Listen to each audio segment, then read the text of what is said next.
안녕하세요. 오늘도 파인부동산 멘토를 찾아주셔서 감사드립니다. 오늘은 마곡 르웨스트 생활형 숙박시설에 대한 좋은 소식을 전해드리겠습니다. 그동안 오피스텔로의 용도 변경이 여의치 않아서 수분양자분들의 속이 새까맣게 타들어갔었는데요. 강서구청에서 큰 결단을 내리셔서 해결이 잘 되고 있다고 합니다. 2012년부터 도입된 생활형 숙박시설은 호텔이나 콘도와 달리 취사, 세탁, 전입도 가능하기에 장기 투숙객에게 매우 유리한 상품인데요. 규제가 많은 아파트 대신 주택수에 포함되지 않기 때문에 투자 대체 상품으로 떠오르면서 전국적으로 인기몰이를 하면서 성황리에 분양을 많이 했었죠. 아파트나 오피스텔을 지으려면 지구 단위 계획에 맞게 설계를 해야만 하는데요. 주차장, 주변의 학교 학생 수의 포화 상태 등을 고려하여 많은 규제가 따르지만 상대적으로 규제가 덜한 생숙은 오피스텔처럼 복도 넓이에 대한 규제도 없고 주차 대수 확보 문제도 덜하고 대출도 많이 해주기 때문에 인기 상품으로 떠올랐었죠. 특히 부산처럼 조망권이 좋은 곳은 엄청난 인기몰이를 했었답니다. 우리나라엔 전국에 약 10만여 호실의 생활형 숙박시설이 있는데요. 실거주는 분명히 안 된다고 분양계약서에 명문화가 되어 있지만 사람들은 안이한 생각으로 법을 어기고 입주를 해도 큰 문제가 없을 거라는 막연한 기대감에 너도 나도 투자를 했었죠. 정부에서도 몇 년 동안 별 제재를 하지 않다가 2021년부터 건축법 시행령에 주거용으로 사용 불가라는 확인서를 받고 분양을 하도록 법으로 정해 놓았지만 투자자들은 이 문구를 무시하고 막연한 기대감으로 투자를 하신 분들이 너무도 많았습니다. 지난 몇 년 사이 하루가 멀게 아파트 가격은 고공행진을 하게 되자 마음이 불안했던 서민들까지 몰려들어 수백 대 1의 경쟁률을 뚫고 당첨이 되었지만 2024년 10월 14일 이후부터는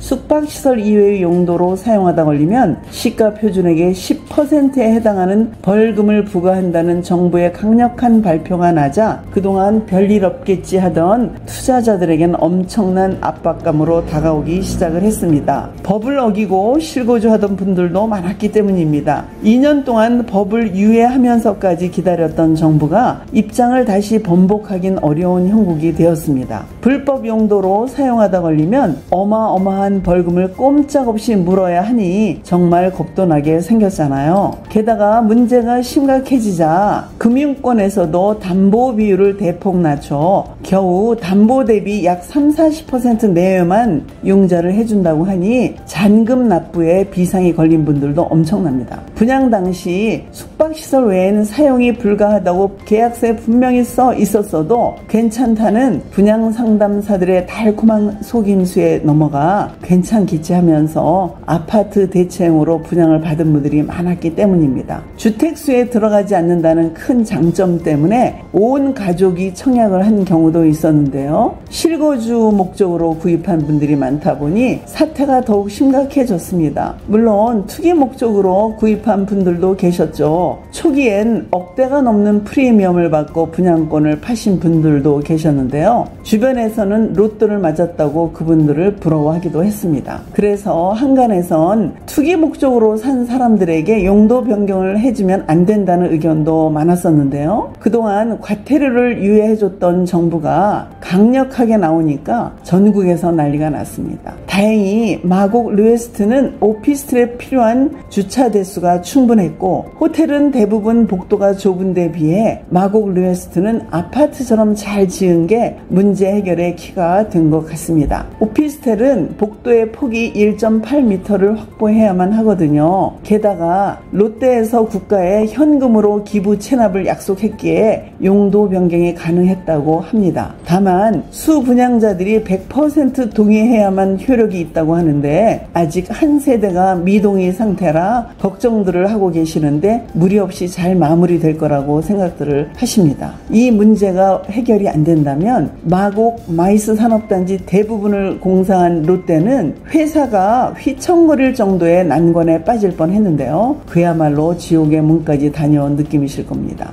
용도 변경에 성공한 생활형 숙박시설은 전체 매물의 약 1%밖에 안 된다는데 그야말로 마곡 르웨스트는 기적적으로 살아나게 되었습니다. 주차가 넉넉하게 설계된 것이 신의 한 수였습니다. 며칠 전까지만 해도 매물로 나오는 물건의 조건 대부분이 계약금 포기에다 부가세 반납 조건인 매물이 많았었는데요. 하루 이틀 사이에 이런 물건이 사라지고 있습니다. 며칠 사이에 상황이 바뀌어 부가세 반납 조건의 매물만 나오고 있습니다. 요즘은 매물을 구하려는 분들의 문의도 부쩍 늘었는데요. 어찌됐든 용도 변경 문제가 잘 해결이 되어가니 너무너무 기쁩니다. 분양 당시 높은 분양가로 투자성에 대해 반신반의했던 분들도 사태가 해결되면서 다시 높은 기대감을 갖게 되셨는데요. 모두 고생 많으셨고 진심으로 축하드립니다. 지지부진하던 양천 향교역 CJ 부지 문제도 깔끔하게 처리하신 진교훈 구청장님께서 또 한 번 큰일을 해내셨네요. 서울에서 꼴찌를 달리던 강서구의 재정도 마곡지구 개발과 마이스 산업단지 준공으로 인해 선두주자로 떠오르게 되어 강서구민으로서 자부심도 갖게 됩니다. 마이스 산업단지가 내년 초 그랜드 오픈을 하게 되면 주변에 미치는 영향도 대단할 것으로 기대가 됩니다. 저도 이번에 여러분 덕분에 생숙에 대해 많은 공부를 하게 되었는데요. 모든 투자의 책임은 투자자 본인에게 있으니까 돌다리도 두드려가며 건너는 조심성과 투자에 대한 식견을 키워내야 하겠습니다. 저 또한 마곡지구의 저평가로 인해 고통받고 있는 투자자 중 한 명인데요. 힘내세요. 곧 좋은 소식이 있을 겁니다. 시청해 주셔서 감사드립니다. 오늘도 좋은 날 되세요.